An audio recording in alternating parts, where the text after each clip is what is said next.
Doctor সাহেব, রেজাল্টটা নিশ্চয়ই এটাই এসে যে অনেকেই বাচ্চার বাপ, তাই না? না। আব্বা, রিপোর্ট আইছে এই সন্তান অনেকের না। আসসালামু আলাইকুম ভিউয়ার্স, আপনারা ইতিমধ্যেই দেখে ফেলেছেন গরিব ঘরের রাজপুত্র নাটকের ১৯তম পর্ব। আর আমি জানি এই নাটকটি এখন আপনাদের কাছে কতটা প্রিয় হয়ে উঠেছে, কারণ প্রতিটি এপিসোডেই এমন কিছু টুইস্ট থাকে যা আমাদেরকে পরবর্তী পর্ব দেখার জন্য আরও বেশি আগ্রহী করে তোলে। আজকের এই ভিডিওতে আমি আপনাদের সাথে শেয়ার করব একটি গুরুত্বপূর্ণ তথ্য, যার মাধ্যমে আপনারা খুব সহজেই ১৮, ১৯ এমনকি ২০ নম্বর এপিসোডও সবার আগে দেখে নিতে পারবেন। তবে তার আগে একটা গুরুত্বপূর্ণ কথা, এই ভিডিওটি ১ সেকেন্ডের জন্য স্কিপ করবেন না, কারণ আমি পুরো বিষয়টি স্টেপ বাই স্টেপ দেখাবো। আর যদি মাঝখানে কিছু মিস করেন তাহলে পুরো বিষয়টাই বুঝতে সমস্যা হতে পারে। তো চলুন শুরু করি। কিন্তু শুরু করার আগে আপনাদের কাছে একটি ছোট্ট প্রশ্ন, আপনি কোন জেলা থেকে গরিব ঘরের রাজপুত্র নাটকটি দেখছেন? আপনার নাম কি আর কতদিন ধরে এই নাটকটি ফলো করছেন?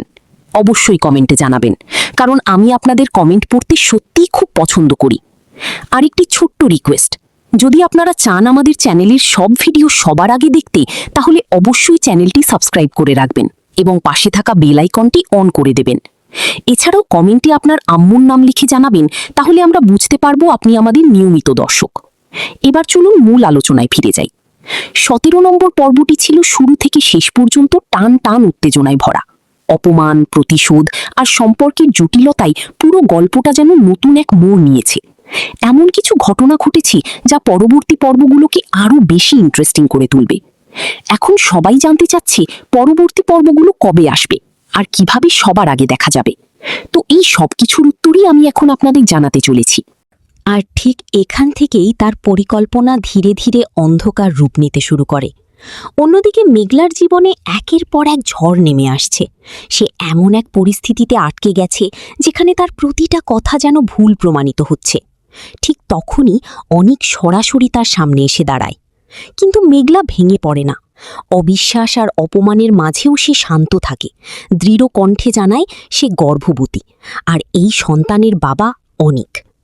এই একটি বাক্যই যেন পুরো পরিস্থিতিকে আরও জটিল করে তোলে, কারণ বিশ্বাস একবার ভেঙে গেলে সেটাকে ফিরিয়ে আনা সবচেয়ে কঠিন কাজ। অনিকের ভেতরে তখন শুরু হয় এক ভয়ঙ্কর মানসিক যুদ্ধ। তার হৃদয়ের এক কোণে এখনও মেঘলার প্রতি ভালোবাসা বেঁচে আছে, কিন্তু অন্যদিকে চারপাশের মানুষ বারবার এমন সব কথা শোনাচ্ছে যা তার বিশ্বাসকে ধীরে ধীরে ভেঙে দিচ্ছে। সে বুঝতে পারছে না সে কাকে বিশ্বাস করবে।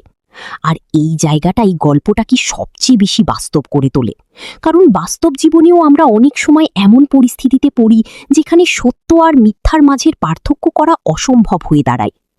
এদিকে রাতুল চুপচাপ নিজের খেলা চালিয়ে যাচ্ছে। সে সরাসরি কিছুই করছে না, কিন্তু এমনভাবে পরিস্থিতি সাজাচ্ছে যাতে সবাই একে অপরকে সন্দেহ করতে শুরু করে।